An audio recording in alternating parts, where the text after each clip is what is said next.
May bagong 14, may mga kasama pa tayong lalabas na nakita na yung kanilang mga kasama, yung mga sinasabi, kaya sila mismo, lalabas sila at magsasalita tungkol dito. Hindi ko sila nakikita, hindi ko sila kilala.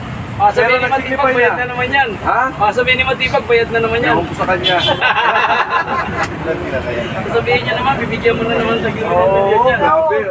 Sir, Ay, naman, hindi na ako sumagot sa anong question. masasabi mo na yung magko-question ay isa ring akusado? Narinig ko na si Atty. Revy, nagsalita naman siya. Di ba sabi niya, decency, kailangan naman, huwag siya mag-preside doon sa meeting. At pabayaan niya magsalita yung mga Marines. Wala naman eh, pwede naman siya magsalita eh, pwede siya magtanong. At nandyan yung mga Marines, minomonitor ko rin. Siguro pagkatapos ng press con na, tapos na ba? Tapos na ba? Ano naman nagkatapos na? Ayun, bababa sila at hahanap sila sa committee mismo. Si Kong Mike biglang dumating. Tama natin dito. Ano nagagawa? Si Mike, dito sa mga kaibigan. Ako rin wala yung kuha natin sa Quezon City. Kung nga, October 4. Kasi Kaprani, wala pa? Wala pa. Ito sa mga sundalo, di ba? Lalabas pa yung sila dito, Kong Mike? Ha? Ang hindi marin na punta kayo dito? Pasok tayo! Tara na! Lusan na! Alam mo yun eh, nakakong hindi mo pa na nag-record. Bago. Santiago na mating sa Senado. Kung totoo ba yan, Kong? Na 14 lang nga nandyan, bago daw yan? Hindi, 14 bago, may lalabas pa. Tapos plus 7 pa daw. Plus 7 pa. Pero 14 muna yung natin sa hearing. Hindi yan yung 18, Kong, hindi. Hindi, pero kagad yung 14. Ay, may bagong 14. May bagong 14, may mga kasama pa tayong lalabas na nakita na yung kanilang mga kasama, yung mga sinasabi, kaya sila mismo, lalabas sila at magsasalita tungkol dito. Hindi ko sila nakikita, hindi ko sila kilala. Sabihin ni Pero Matipag, bayad na naman yan. Ha? Sabihin ni Matipag, bayad na naman yan. Ewan ko sa kanya. Sabihin niya naman, bibigyan mo na naman sa gilid. Oo, grabe.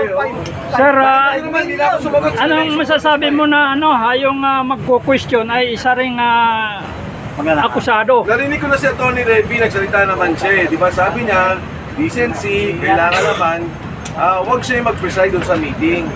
At pabayaan niya magsalita yung mga Marines. Wala naman eh, pwede naman siya magsalita eh, pwede siya magtanong. At nandyan yung mga Marines, minomonitor ko rin. Siguro pagkatapos ng press con na, tapos na ba? Tapos na ba? Ano naman nagkatapos na? Ayun, bababa sila at hahanap sila sa committee mismo.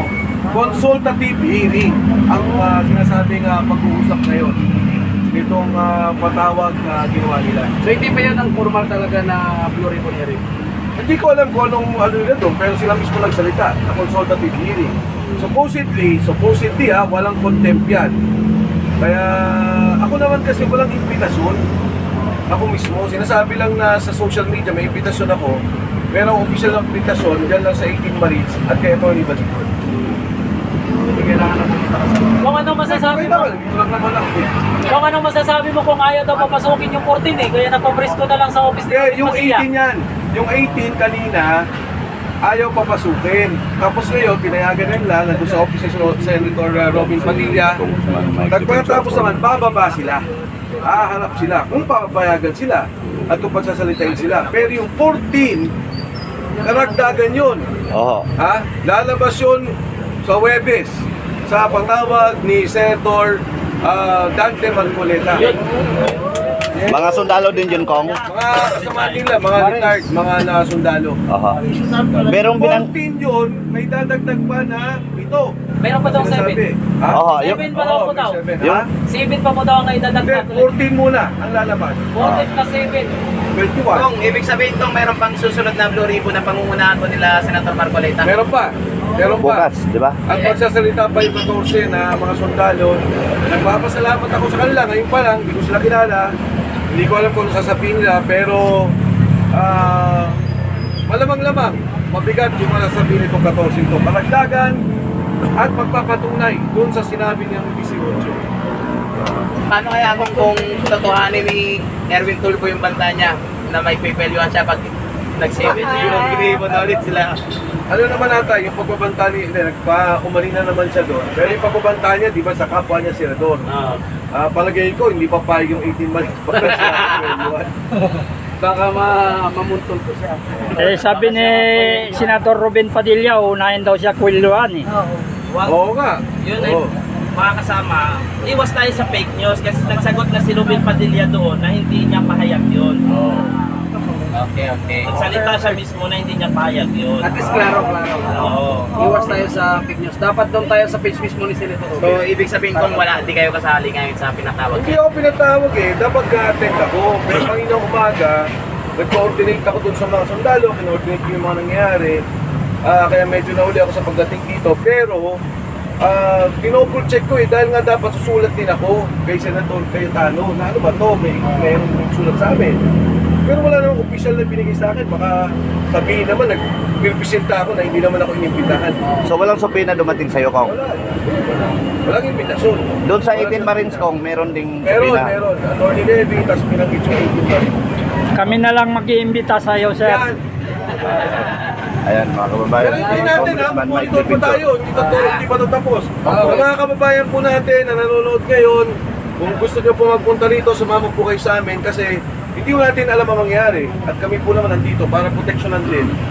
Bigyan ng kahit pa paano, alalay. Yung ating 18 Marines, yung mga Brave 18 at si Attorney Baligon. Salamat po. Salamat, sir. Sama Salamat. kayo. Hindi, pero Ayan, tayo narinig nyo. magiging unang magdidepensa eh. Kaya salamat ha, salamat sa inyo. Salamat. Pero kung nandun kayo sa loob po kanina, Kong, Wala. Nagko-coordinate ako, inayos ko muna yung mga, kasi di ba yung pagpunta nila, ano yung nangyayari, paano yung koordinasyon sa opisina ni Senator Robin Padilla, mga ganung bagay. kasi nagtataka kami kung nanonood kami ng live, naka-silent naman po. Ano po kayang hidden agenda doon? Hindi naman, kanina. Biglang nag-silent po yung live nila. Talaga? Hindi ko alam. Yung lumapit si Matipat. Pero nandiyan yung 18 Marines, maganda, maganda pa lang. Dahil maraming sinabi si Atty. Matibag na hindi ko maintindihan kung siya ba ay National Bureau of Investigation na tumutulong sa pag-imbestiga ng anomalya o iniimbestigahan niya at tinitira niya yung mga nagsasalita sa korupsyon at anomalya. Nangyari kabaliktaran eh. Siya pa yung ginagamit pa yung ahensya niya para siraan yung Brave 18 at sila Atty. Baligon. Bago kayo dumating, sir, may dalawang sasakyan ng NBI dumating. Opo. Balita ko rin nga. Tapos kanina nga, yung pagdating, yung mga pulis yung nandun eh. So, kala ko na pala hindi sila papapasukin. Kaya, anyway, nandiyan na sila sa loob.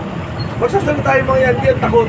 At kaya nila magsalita. Kaya nilang harapin yung mga sinabi nila at patunayan yung kanilang mga sinabi. Lilinawin lang natin no, kasi maraming mga taga-subaybay natin na nangangamba sa kaligtasan nga ng ating mga 18 Marines. No? Sabi nila, bakit daw po kipitin sa loob, masaitin konti, mga ganyan. Hindi namin lang galing sa'yo kung di ba masaitin konti bang mga 18 Marines? Ang pagkakasabi kasi nila, consultative hearing. So hindi pa to actual na inaibot legislation. So, supposedly, kung consultative hearing, walang gagawin contempt. Ngayon, di natin alam. Wala tayong alam. Kasi ngayon, wala na. Hindi mo na alam kung May batas pa ba? Wala. yung saligang batas, yung pagsunod, lahat ng mga bagay eh. Kaya, Tama. mabuti na dito na rin tayo para alalayan sila at bantayan sila. Tama, tama. Salamat. Sige, Kong, andito lang kami.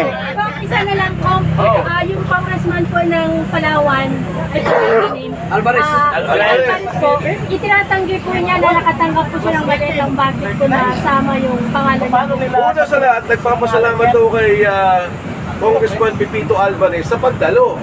Ibig sabihin, siya mismo kinikilala niya yung hearing ng Blue Ribbon. Pangalawa, yung pinanggit niya, kasi kailangan ko naman yan si Congressman Pepito.